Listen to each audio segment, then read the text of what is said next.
Welcome to another week of Core Teachings, where I explore a foundational principle of quantum physics, bridge it into spiritual wisdom, and examine it through the lens of connection, identity, and alignment. This week, we're talking about quantum entanglement. In 1935, Albert Einstein and his colleagues challenged quantum mechanics with a thought experiment. Quantum theory predicted something radical, that when two particles interact and then separate, they can remain linked, so that measuring one instantly determines the state of the other, no matter the distance between them. Einstein famously called it spooky action at a distance. He didn't like it, because if this were true, then reality was not behaving independently. It wasn't behaving according to classical physics, it was behaving relationally.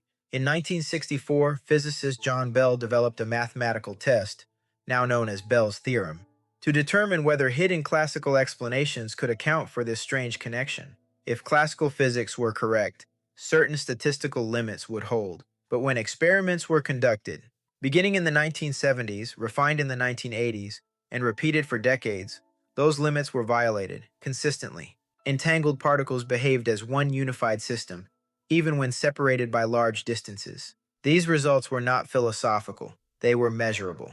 And in 2022, the Nobel Prize in Physics was awarded for experimental work confirming quantum entanglement, demonstrating that these correlations are real and foundational to our understanding of quantum reality. So this is not speculation. At the smallest measurable scale of existence, separation breaks down. Now let's zoom out.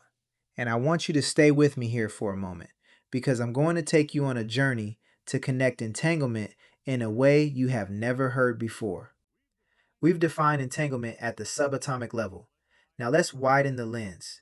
Throughout history, we've looked to nature to understand life.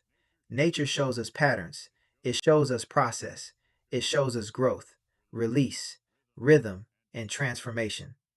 Take the caterpillar and the butterfly analogy.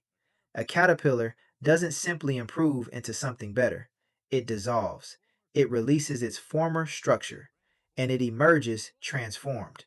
We've always used that as a spiritual reference point. Now, if nature shows us patterns at the visible level, quantum physics shows us patterns at the invisible level. Now, here's the bridge. Quantum physics is not separate from nature. It is nature being observed at the subatomic level, where reality exists before it becomes solid. The same intelligence that governs visible life is operating beneath form. And when we look there, what do we find? Connection, relational structure.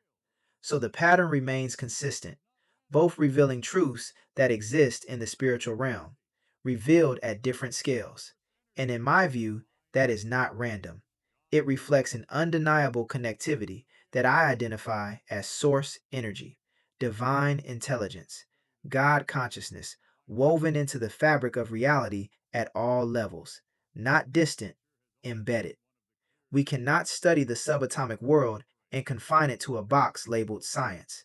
It is still nature, and nature has always been one of the clearest expressions of how life operates, physically and spiritually. When you see that, the bridge becomes natural and fluid in understanding source energy vibrating from the subatomic quantum field up through everything. That's entanglement. Now let that sink in. And that takes me to my final analogy. Let me bring this into one image. Imagine the ocean. Every wave looks separate. Each one rises with its own shape, its own rhythm, its own expression. But the wave is not independent. It is the ocean in motion. Different forms, same substance. Now look at humanity the same way. Each person appears separate, different bodies, different stories, different expressions. But beneath the form, we are movements within the same field. The ocean itself, the depth beneath the waves, is the underlying energy that connects them all. That baseline is what holds everything together. And if reality operates within a field of consciousness, then entanglement permeates everything. We are not isolated fragments. The wave never leaves the ocean, and we never leave the field. Connection is not something we create, it is something we already are. Now let's bring entanglement full circle. and bring it into the core of what I teach: transformation at the root level, identity. If what remains connected continues to influence, then identity is not cosmetic, it is structural. If you are still bound to outdated habits, emotional reflexes, or self perceptions, those patterns remain active. If your environment reinforces who you used to be, the bond strengthens. You cannot stabilize into a new identity while remaining structurally tied to the old one. Transformation is not intensity, it is disentanglement and realignment. You loosen attachment to what sustains the former self and reorganize your internal and external world around who you are becoming. Identity operates within a connected system. Your beliefs shape behavior, behavior shapes environment, environment feeds back into identity. That loop continues until you interrupt it at the source, and the source is identity. What are you still connected to? What habits rehearse your past?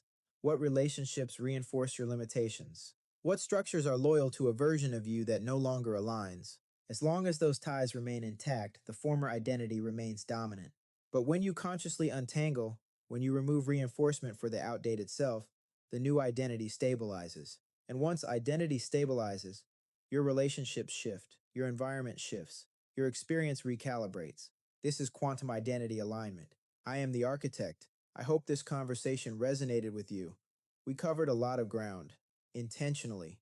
This wasn't simply an explanation of entanglement, it was an invitation to connect science, nature, and spirituality, and ultimately bring it home to identity, the foundational core of my teachings. The intention behind this conversation was clear: to expand the container of how we think, to challenge the illusion of separation, and to reveal connection where it may not have been obvious before. If this expanded your perspective even slightly, then the bridge has been made. If this resonated with you, leave a comment and share your thoughts. Your feedback matters as this channel continues to grow and expand. Make sure you like, share, and subscribe.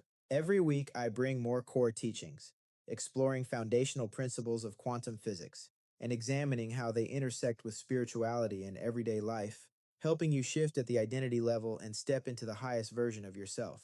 I'll see you next week.